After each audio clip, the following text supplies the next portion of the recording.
All right, everybody. Well, we still have a lot of folks coming in from the waiting room, and we may have more. Commissioner, we have you're a popular lady. You must be. We've got a lot of folks who have RSVP'd today and registered, and they're still coming in from the waiting room. I'm Blair Taylor. I'm the CEO of Tennesseans for Quality Early Education, and I just want to welcome everybody today to this town hall, this virtual town hall on a snowy Tennessee day. I think it's snowing or about to be snowing from corner to corner, Memphis to Mountain City, as they say. So welcome and glad to have all of you here for this important conversation. And Commissioner Schwinn, thank you so much for making time to join us today for this session. Also, I want to note we have a number of elected officials, state policymakers, some legislators, mayors, school board members, commissioners who have joined for this, in addition to our advocates and educators and parents and others. So welcome all. Thank you for being here. Just a couple of quick bits of housekeeping. If you're still coming in, please just put your name, organization, and your where you're from in the state in the chat. We will, what's going to happen today is, first of all, just to let you know, this meeting is being recorded. Just courtesy to let you know that. We have a large group and we've decided on a Zoom format where we could actually, everyone is viewable on your screens. And so we ask you that if you're able and comfortable doing so, please share your video with us so that we can see you. That also means that we're going to ask you to please keep your mics on mute. Otherwise it could get noisy. We will be, and that's really just for the first part of the session. That's the first 25 minutes where we're having kind of interview conversation with Commissioner Schwinn. After that, we're going to go into breakout sessions for about 25 minutes. And there will be, those will be facilitated. We have volunteer facilitators and scribes for each one of those sessions. And you'll hear more about that in a minute, but that part you'll be asked to take your mics off mute. And of course, we'll have conversation and input. And that's actually this is a two-way conversation. Of course, we want to share information, but we also really want to hear from you and capture your input and your thoughts on what is important to you as early learning advocates. What's important to you as we consider, and the state considers, our Department of Education, our governor and our legislature looks ahead to considering a new state funding formula for pre-K to 12 education. So with that, what I'm going to do, again, Commissioner, welcome. Thank you for being here. Of course. Really appreciate you. And I'm just going to kick it over to you here for this first few minutes to sort of the what, who, why, when, where of school funding review. So Nicole's working our slides and I'll let her toggle it to your next slide, but please turning it over to you. Great. And I just wanted to say, first and foremost, I really appreciate you hosting this and TQEE hosting this. I think having, certainly the department had a number of town halls, but what has been really critical is seeing so many local and advocate groups across the state be able to do that and really hone into specific topics. This is one that I think is near and dear to my heart, especially as we think about our earliest learners. And I've got a few of them shouting in the background now. So I wanted to just also say an apology. We are on a snow day and we've been on a plane for about 48 hours. So we have all the joys of dogs and snow and small children in our home. On that note, just what we've really been thinking about, especially over the last several months, is how to capitalize on and really take advantage of a decade of conversations in this state. And one of the things that we've really talked about with subcommittees recently is just the history of conversation around school funding. And so you think about the BEP review committee and all the way back to 2004 and reviewing each of those sets of recommendations from 2004 to now. Some remarkable consistencies in terms of priorities. We look at the task force that was launched under Governor Haslam in 2015-16, and so, or I'm sorry, 2014-15, and some of the additional changes that were recommended. And again, we see a lot of consistency. And so right now, there is this moment in time where we've seen needs as a result of the pandemic. We've seen needs as a result of our student achievement data. We've seen incredible successes in terms of some of the innovation and work that has happened in districts across the state. And we recognize that with the funding formula that's 30 plus years old, we need to modernize. We need to make sure that we are in line with what 39 other states have done in terms of really focusing on children and the needs of our students as the center of any decisions. And so that's really what's brought us here today. And we've gotten incredible feedback across the state. Now, in looking at the potential components of a student formula on the next slide, what we are talking about is a student-based formula. There were very few lines in the sand or non-negotiables, whatever term you want to use, and how we're thinking about this.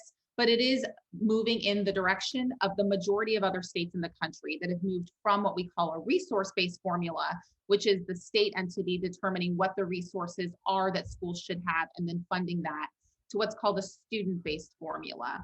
And that is really looking at what the needs of individual children are and then funding those needs so that all students can be successful. It is moving, again, federal government uses a very broad kind of categorical program. You get to resources, which is more at the school system level, where we want to move where other states are, which is at the student level.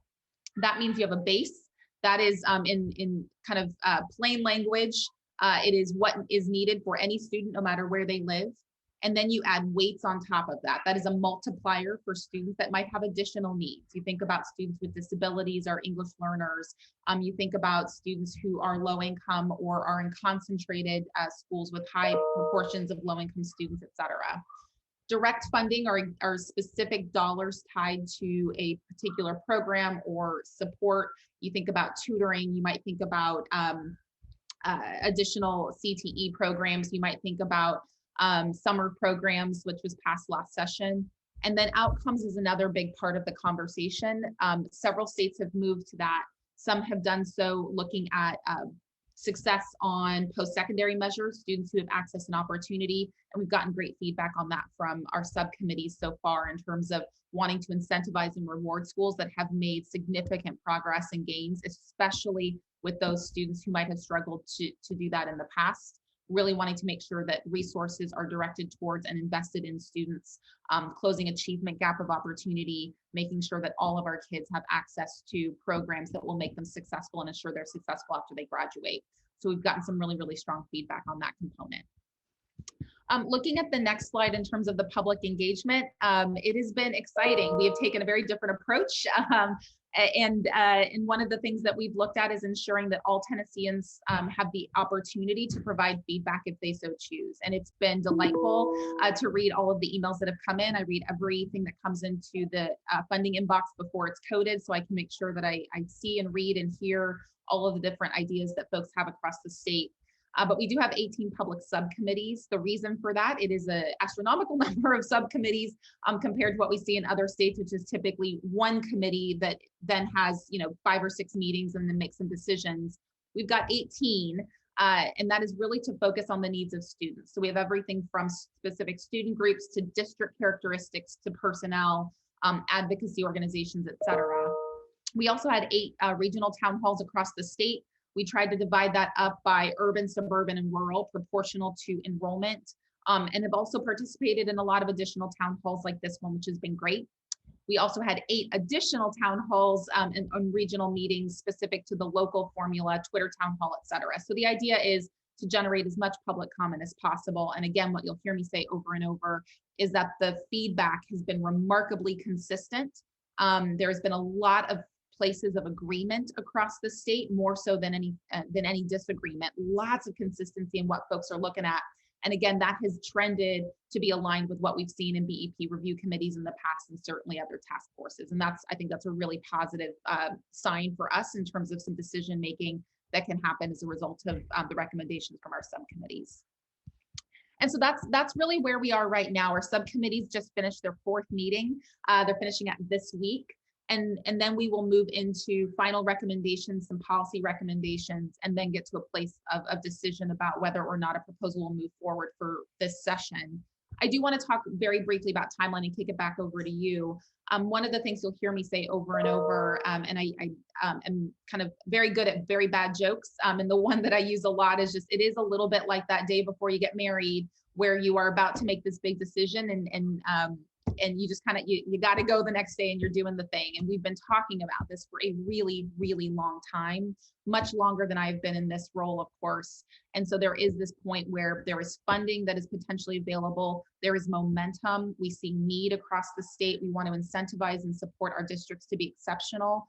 And we have seen it is consistent feedback year after year after year.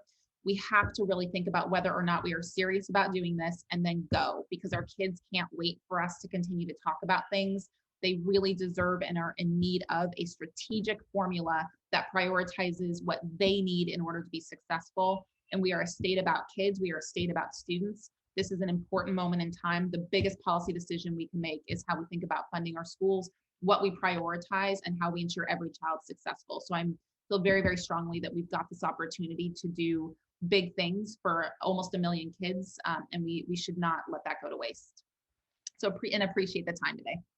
Amen to all that. Very, very exciting. Thanks for that. So I'm serving on one of the subcommittees, the 18 subcommittees, the Parent Voice and Choice Subcommittee. I think some of my fellow subcommittee members are here today. So hello to you guys. If you're here, we were told at our meeting earlier this week that there would be a draft kind of first proposal coming up here very soon for public input. And then I think we also heard you when you were presenting and briefing the governor, this was separate from the subcommittee, but heard you doing that and saying the governor saying that he really did expect to bring legislation on this year. So can you just comment on that and tell us, is that highly likely?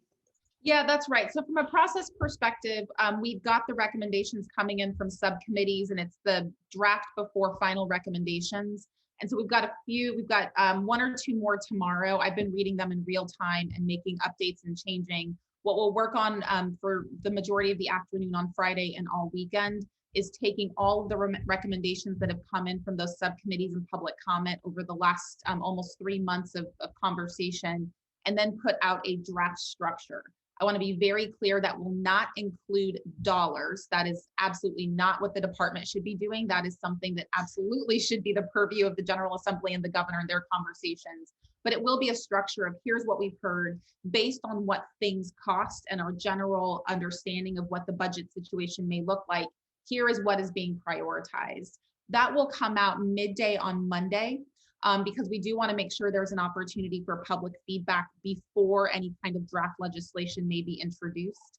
So the public will have that midday, maybe or afternoon on Monday, and they'll have the remainder of that week to give comment on, why isn't this weight here? Or I'm really excited to see that there's a weight for special education, or I'm really excited that we're having more direct funding for counselors, whatever it might be. Based on the recommendations from the subcommittee. So that's all of next week. Lots of feedback. Please send feedback.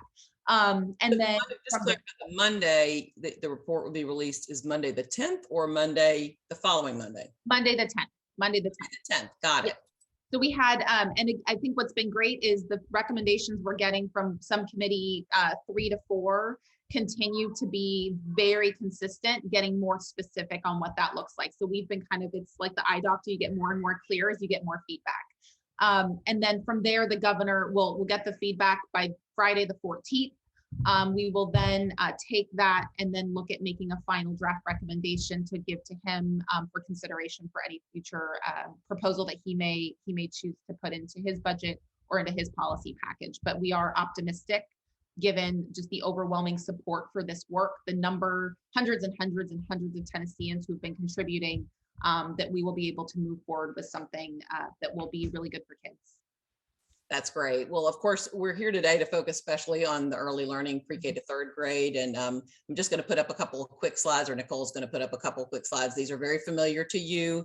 These are sort of our adaptations of the data, the disaggregated data that you guys put together from TDOE. This really reflects our Tennessee's challenge. These are our 3rd grade reading scores disaggregated, and we know that less than a third of 3rd graders are proficient in reading and math, and there are concerns across the board, but there's some subgroups that are more in crisis than others due to opportunity gaps, as we know. And the same is true for math. Nicole, you can just flip and show for math, and that's really just, I think everyone on this call is familiar with that. But last year about this time, we were actually having a conversation, you and I, on a similar town hall, and we were just ahead of the launch and of the special session for legislative, and a lot of great things happened thanks to the governor and you all and the General Assembly last year to put in place some learning loss mitigation initiatives and to make some investments in accelerating learning. And a lot of that was directed for early learning. There was a lot of emphasis on that 3rd grade reading and math. And you mentioned some of the things, high dosage tutoring, summer learning camps, after school learning camps, but some of those were really temporary measures with temporary one-time funding. And so I think we'd just like to hear a little bit from you about the department's and Governor Lee's view on the importance of grades, sort of pre-K to third grade as a foundation for future learning, and then comment on whether you expect additional funding in the new formula that could help continue these types of initiatives and other types of interventions which are not in the current BEP. Yeah, and it's a really important point. I want to underscore that I think the special session legislation that was passed by the General Assembly a year ago has been really important for momentum in the early learning space, really focusing on literacy and math. We've got 150,000 students who will participate in high dosage tutoring as a result of Tennessee All-Core. It's the largest state program in the country, and that really focuses on our younger learners, as does the Literacy Success Act. And I think one of the important connectors that happened was certainly there's a K-3 focus, but it also bridges into pre-K. And so the same access to professional development, supports, high quality instructional materials, the things that we know make a big difference in terms of literacy, especially for our youngest learners, is now a pre-K through 3 continuum. And one of the things, and I know, Blair, we've talked about this a number of times, but it's high quality early learning opportunities. And so by investing in professional development and supports and resources for our earliest learners in pre-K and K, what that does allow is it builds additional confidence, it builds stronger outcomes in that space, which I think is one of the things that I'm always asked about before any kind of investment. And so I've been really excited about that prioritization. We are hearing that in feedback that has come in. I will say, given kind of the folks on this call, we've heard more about literacy and math in the elementary school space. We are just hearing more and more feedback in the last week and a half in the pre-K space. I would encourage folks, we've heard a lot about universal pre-K and access to opportunity. What we have heard less about is the quality of those opportunities and what that should look like. And so that's something I would invite, however people feel about it, to get additional comment, because I think we would want to be able to talk about both, that there's opportunity for all kids and families who would like that and get feedback on that space, and then also the quality of what those opportunities should look like. But that could, I think, making sure all kids are reading on grade level by third grade will continue to be a very, very fierce focus and firm focus. Certainly from myself, I love it. The governor and the General Assembly, I've been very encouraged by the feedback. And want to just say a special note, the steering committee, which is that group of education and finance chairs in the House and the Senate, and then the leaders of those both of those bodies have been very clear that they would like to see a literacy focus in this formula specifically, because it is a area of priority for the state. Yeah, just a quick piggyback on that pre-K point. We know actually that your department has been fairly consistently asked districts whether or not they want more pre-K classrooms. Do they have waiting lists? And recently, your department has shared with us that 81% of local districts who reported into TDOE have a wait list for pre-K classrooms. And so just in terms of the number of pre-K classrooms available and making an investment there, I just kind of want to just hit that point again. Is that an area where you see could be addressed in the new funding formula? Yeah, and I want to say we have in superintendent engagement groups based on our strategic plan for academic student readiness and educators. And we've got 8 to 10 superintendents we meet with every month to get feedback. And we just met with the academics group this morning. And the number one piece of feedback that we heard from that group was on access, opportunity, and quality for pre-K. I'll say one district said, and given the proportion, it's a high proportion of families, he said, I've got 100 students on my wait list right now that we can't serve, that absolutely need to be served, because if they had access to high quality opportunities, I'm not going to be spending all that money in kindergarten to try to get them caught up to be kindergarten ready by the end of kinder. And so that is something that, the department wants to hear the feedback, and we've seen the waiting lists. But we absolutely have heard that across the board by district type, by area of the state, and certainly when we look at some of the numbers of families who are signing up. Well, you guys, kudos to you guys this year. You've just hit 9 out of 10 of the near benchmarks this year, the well-regarded national sort of evaluator of pre-K programs. So you hit 9 out of 10 in one of only 12 states to do so. So that's fantastic. I do want to just point out what you well know, but which does impact quality. It's not always just about money, but the amount of money that is contributed that is given through the VPK program for pre-K classrooms to the districts has not changed in over a decade. And so it's that clearly is something that I would certainly encourage you to look at. Yeah, I appreciate that. mental health supports of students, that's something that comes up regularly. I know that's a theme that's arising. That's been a part of the BEP review committee recommendations for a while, but that those sort of ratios, as getting us to best practice ratios of school nurses and mental health counselors, is that something that you guys are considering? It's a big lift funding wise to do that. We know from fiscal notes from prior legislation, but is that something that's on the table? It is, and I think if we hear kind of, and this is in that base, the things that every student should have access to, if I kind of say these are the big five we are hearing the most about, that is not to say what will and will not end up in any proposal, but the biggest five we're hearing about include nurse ratios, counselor ratios, absolutely across the board, almost across every subcommittee that has come up. That also includes conversations on salary, insurance, and benefits, I would say has come up quite a bit. RTI and supports for students and making sure that there is funding to match what the requirements are in the law has also been one of the big ones. And then what we would call just generally school supports. That has varied a little bit across districts based on district need. We've got lots of diversity in our districts across the state, which is great. But there are some additional supports, whether that's kind of a career focused counseling for some of our high school related areas. But then what we are seeing, and we are seeing more feedback as a result of pandemic related, I would say, impact, is behavior challenges has escalated in terms of the reports coming to the department, the data collection nationally as well. We're also seeing that there are a number of students who are at a lower level academically and have some additional behavioral struggle and need. That is a multiplier effect. And so I think a lot of districts are interested in what that might look like in the early grade space to match some of the career counseling support. But those are the things we're hearing the most about in the base. And again, to your point, very consistent across recommendation year after year after year. That's great. Well, this is my last, I'm going to put up a slide here. Nicole's going to put it, well know we do an annual Tennessee voter survey. Public Opinion Strategies does that for us each year. And we consistently, overwhelmingly have bipartisan support across the board for early learning policy proposals. And I mean, it's overwhelming. And I just put up a couple of highlights here on this slide just to sort of say here, I think Tennesseans are with us on early education. They want to see, and we specifically asked, do you want to see increased state funding, increased investment? And you can see here just increased state funding to develop early literacy, early math, and what we call early workforce skills or social emotional pre-K to third grade. Look at those numbers, 91%, 92%, 91%. Same thing with increasing state funding for the voluntary pre-K program. 87% want to have enough funding to allow every 4-year-old have the option to attend.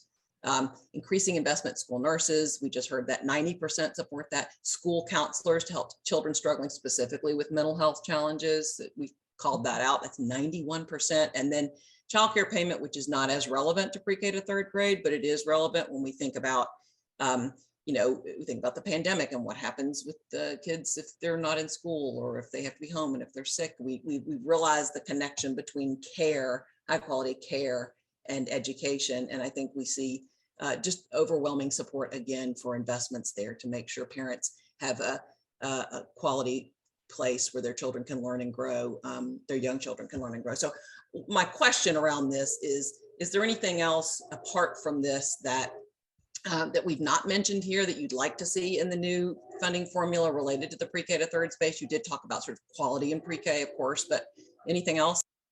Yeah, I think that I'm just going to do as many plugs as possible for folks to send feedback individually, because I think what we are seeing is that there's like data like that is incredible, right? It crosses areas of the state, it crosses district type.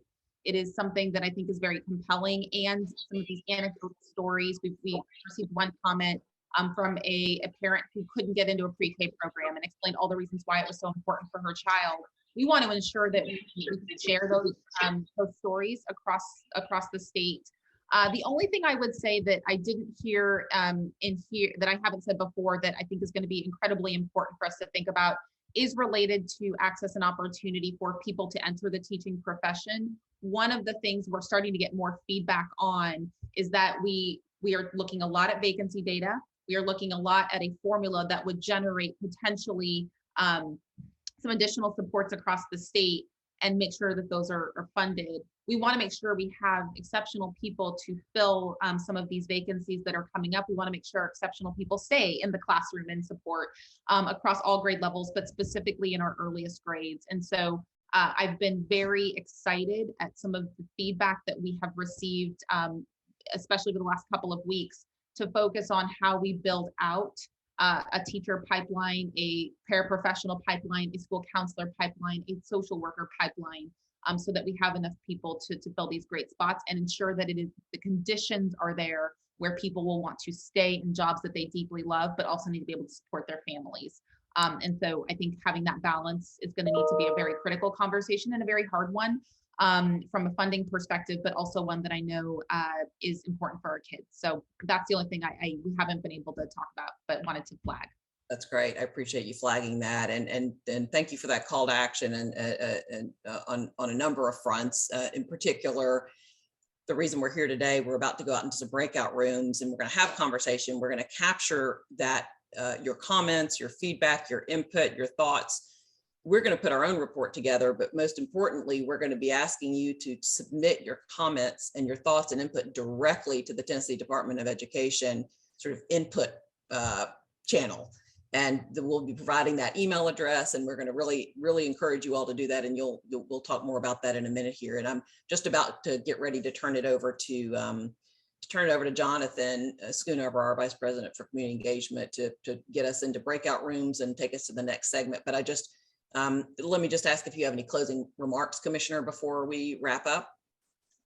The only thing I want to say is there are so many people on this call, and it speaks to how much we value education in Tennessee and know how important it is for kids.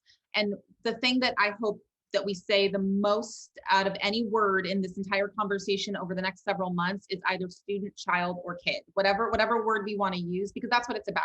People who've been working and just incredible hours and supports over the last 2 years have been very difficult, have done so because we care about kids. We have hoarse voices and bags under our eyes and all of the things because we know that a really strong, high quality public education in this state from pre-K through 12th grade will change lives. And the best way we can do that is to have a very strategic funding formula that prioritizes the needs of students and ensures all of them can be successful. So this is, the pie analogy, I want to acknowledge, I've heard the pie analogy, and I know that a lot of it is about how much funding, but it is also ensuring that the way we invest is going to move our state forward and make sure that every kid gets a chance, and not just to complete high school, but to thrive after they graduate with incredible opportunities, no matter who they are, where they live, and where they start out. And so focusing on that starting point is a really important part of the conversation. I know everyone on this call cares about that, but I just want to restate in no uncertain terms, this is our moment to set a legacy for 1 million kids now and millions that will come after in our system. And so I don't want us to lose that opportunity. I'm just grateful for people putting in the time. Thank you so much, Commissioner. We really appreciate your being with us. We know we're going to send you on your way, and hopefully your dogs and your children and your household, hopefully you get a chance to catch your breath and maybe play in the snow a little bit. So thanks for being with us today. We really appreciate it. And I'm going to turn the meeting over to Jonathan and take us to the breakout rooms. Thanks so much.